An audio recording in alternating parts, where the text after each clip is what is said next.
Madame, Monsieur, bonjour. Lundi 13 mai, le chef du gouvernement a présenté le bilan mi-mandat de son équipe devant les deux chambres du Parlement. Pendant 1h30, Saadine El Othmani a applaudi les actions de l'exécutif au cours de ces 2 dernières années. Un programme basé, rappelons-le, autour de 5 axes principaux, à savoir le renforcement du choix démocratique, la moralisation de la vie publique, un meilleur modèle économique et de développement humain et enfin la défense des causes justes du royaume et à leur tête la question du Sahara. Analyse du grand oral d'El Othmani avec mon invité aujourd'hui, le doyen de la faculté de droit de Mohammedia, professeur Jamal Hattabi. Bonjour et bienvenue. Bonjour madame, merci pour l'invitation. Alors, quels sont, vous avez certainement dû suivre donc, ce grand oral de Saadine El Othmani, quels sont les axes où vous pensez que l'action gouvernementale a été le plus efficace ? De toute façon, un bel exercice de communication. C'était une obligation constitutionnelle. Le chef du gouvernement, selon l'article 101, devait présenter à mi-mandat le bilan de son action. Il a, dans sa présentation, bien entendu, comme vous l'avez dit tout à l'heure, présenté le bilan sur 5 axes qu'il a étayés avec des chiffres. Je dirais, en fait, techniquement, le bilan peut paraître acceptable, mais vu les attentes, en fait, des Marocains, qui sont énormes, cet exercice politique ne pouvait malheureusement que décevoir. Quels sont le point fort ? Le point fort, je dirais que c'est sur le point de vue législatif. Le point de vue législatif où le gouvernement a été très productif au niveau des lois qui étaient longtemps attendues, que ce soit au niveau de la régionalisation, de la déconcentration, que ce soit au niveau de le renforcement des droits de l'homme, que ce soit au niveau de l'assouplissement et de l'encouragement de l'investissement. Donc, au niveau législatif, le bilan est très correct. Mais sur les autres axes, le travail reste appréciable techniquement, quoique politiquement reste insuffisant vis-à-vis des énormes attentes des Marocains. Est-ce qu'on peut parler, vous avez parlé de chiffres, les chiffres ont été il a été un peu avare en chiffres, merci. Qui vont venir, les chiffres. Justement, parce que rappelons que ce bilan va être discuté, débattu pendant 2 semaines sous la coupole du Parlement, mais que peut-on dire d'un bilan finalement peu chiffré, professeur Hattabi ? En fait, l'exercice d'hier n'était pas du tout un exercice technique où il devait avancer des chiffres précis. Il devait juste donner une vision générale du travail du gouvernement depuis maintenant 2 ans et demi. Ce travail a été mis en difficulté par des circonstances extérieures et des circonstances intérieures qui sont liées à la naissance un peu difficile de ce gouvernement et qui conditionnent jusqu'à maintenant le travail du gouvernement. Donc je dirais que l'exercice d'hier, malgré tout, était un exercice de communication réussi. C'est une obligation. Donc c'est un meilleur communicant finalement, Saadine El Othmani, depuis 2 ans. Il a on va dire que sa technique de communication a évolué, selon vous ? C'est une autre façon de communiquer. Donc nous avons eu l'ancien chef du gouvernement avec une technique qui était beaucoup plus expressive, beaucoup plus spectaculaire. Aujourd'hui, on est devant un gouvernement qui essaie de travailler et dans la communication reste une communication quand même mesurée et quelque part mieux réfléchie que celle d'avant. Très bien. Alors, vous avez évoqué par rapport à la naissance de ce gouvernement difficile et même sa survie, mais puisqu'on parle de communication, alors le chef du gouvernement a déclaré que finalement, si ces actions ont été possibles, c'est grâce à l'homogénéité finalement et la cohésion de son équipe. Est-ce qu'on peut parler d'un gouvernement marocain soudé aujourd'hui ? Malheureusement, non, mais c'est un gouvernement qui essaie de travailler. Donc, il y a des individualités qui s'affirment, certaines, et notamment les technocrates, brillent parfois par leur performance et d'autres pas. Mais c'est ce qui constitue aussi, le gouvernement est une équipe, et dans cette équipe, il y a des gens qui jouent mieux que d'autres.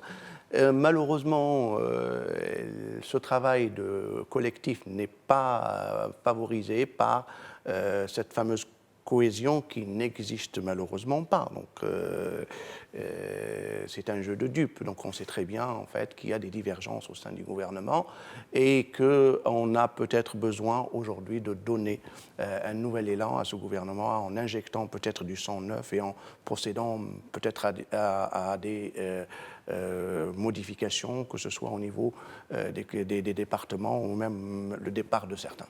Le départ de certains, mais il y a on prépare déjà le prochain scrutin électoral. Pensez-vous que ça peut avoir justement un impact sur ce gouvernement ou peut-être une autre version de ce On est à mi-mandat. On est à mi-mandat. Le prochain scrutin, il est loin. Il est dans 2 ans et demi. Il n'est pas aujourd'hui. Est-ce qu'on ne commence pas déjà à le préparer côté parti politique finalement? Généralement, on fait un bilan, c'est pour apprécier et bien entendu et consolider ce qui a été bien fait et améliorer ce qui ne l'est pas. Et ce gouvernement a apporté des choses qui sont concrètes, bonnes, qui peut-être n'atteignent pas les exigences et les attentes aujourd'hui des citoyennes qui sont énormes. Et bien entendu, ce qui reste de ce mandat, est-ce qu'on peut continuer avec la même équipe ou pas? À mon avis, pas. Même pas dans les postes clés. Il y a des départements qui fonctionnent très bien. Je ne dirai pas lesquels, mais... Alors, quels sont ceux qui fonctionnent moins bien? Ceux qui fonctionnent moins bien selon vous, sont tous ceux qui sont liés au social, malheureusement. Tous ceux qui sont liés au social ont des difficultés, mais ce n'est pas parce que les responsables de ces départements ne sont pas compétents, c'est parce que les exigences sont énormes. Il y a des gens qui font un travail énorme dans l'enseignement, par exemple. Le ministre de l'Enseignement et de l'Éducation nationale fait un travail extraordinaire, mais les exigences sont telles que les difficultés, parfois, tâchent un tout petit peu le travail accompli. Alors, à chaque, finalement, présentation de bilan ou, on va dire, communication de ce gouvernement, on avance ce joker, si on peut l'appeler comme ça, beaucoup d'observateurs l'appellent comme ça, cet indice doing business. Alors, oui, certes, le Maroc a gagné beaucoup de place dans cet indice doing business de la Banque mondiale, mais voilà, beaucoup reste à faire dans d'autres secteurs et notamment sociaux. Mais quand même, Saadine Ouattmani, on l'a remarqué, a mis l'accent sur cette évolution du royaume dans cet indice doing business. Grâce à qui? C'est les départements dont j'ai parlé tout à l'heure. Ce sont des départements qui fonctionnent très bien. Donc, le département de l'industrie fonctionne très bien, le commerce extérieur aussi fonctionne très bien, l'agriculture aussi fonctionne très bien, mais les autres, ceux qui devaient accompagner ces départements ne sont pas à l'heure. Donc, pour des raisons qui sont diverses, des raisons qui sont beaucoup plus complexes qu'on a tendance à vouloir le montrer. Il y a un héritage et cet héritage se dissipe petit à petit. Il faudra mettre l'accent sur les 2 piliers de la nation. Et les 2 piliers de la nation sont l'éducation et la santé. On ne peut rien faire d'une société d'un culte comme on ne peut rien faire et ne rien attendre d'une société de malades. Donc les efforts doivent être mis dans ces départements-là qui malheureusement sont en souffrance en ce moment. Et quand il y a des divisions au sein même du gouvernement au sujet de ces 2 départements, et en l'occurrence celui de l'enseignement que vous représentez un tant soit peu, mais en tout cas parce que vous êtes doyen de la faculté de droit donc de Mohammedia, je le rappelle, quand ce même gouvernement qui se dit soudé est divisé sur des points aussi importants, comment avance-t-on? C'est une question de société. C'est une question de société et il faudra un débat peut-être national sur quel type de société nous voulons. Est-ce que nous voulons une société ouverte sur le monde, créative, innovatrice, qui crée des richesses, ou est-ce qu'on veut une société isolée? Donc le débat est là, il n'est pas ailleurs, il est là-dedans. Donc on doit trancher, on doit savoir quelle langue utiliser pour l'enseignement. Il y a bien entendu, il y a une langue ou des langues qui sont des langues qui sont liées à notre identité, l'arabe, la mazirité et toutes les toutes les langues reconnues par la Constitution, mais il y a des langues qui sont des langues scientifiques, l'anglais, l'espagnol, etc. Il faudra les appuyer parce que c'est cela qui permettent l'ouverture, parce que nous sommes dans un monde ouvert et ce monde ouvert a besoin de canaux, a besoin aussi de moyens de communication et la langue est le meilleur moyen de communication. Il est certain aujourd'hui, on n'a pas fait de bilan pour l'arabisation, mais il est certain que c'est une catastrophe. Personne ne pourra défendre ce qui a été fait dans les années 70 aujourd'hui. Aujourd'hui, nous avons un système qui fonctionne difficilement, qui n'attire personne. C'est un repoussoir aujourd'hui, et notamment dans l'école publique. L'école publique est maltraitée, l'école publique est pratiquement boudée par tout le monde, alors que c'est là où il faut mettre l'accent pour préparer les générations futures, parce qu'on ne prépare pas les générations futures uniquement avec le privé. Cela fait une société à deux vitesses et ça, c'est pas bon pour la cohésion de la nation.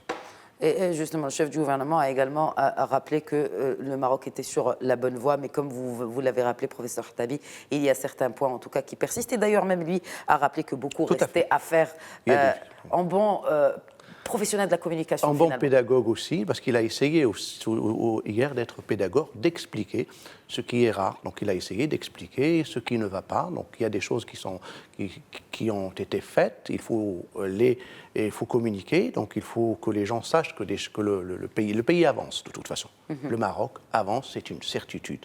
Il n'avance peut-être pas à la vitesse voulue, souhaitée par les Marocains, pas par les autres. Parce que notre taux de croissance est envié par les autres. Il n'est pas suffisant pour nous, mais il l'est tellement pour les autres qui aimeraient bien l'avoir. Ce qui fait que le Marocain est contestataire. Le Marocain aime l'autoflagellation et parfois, donc, il faudra quand même apprécier ce que nous avons.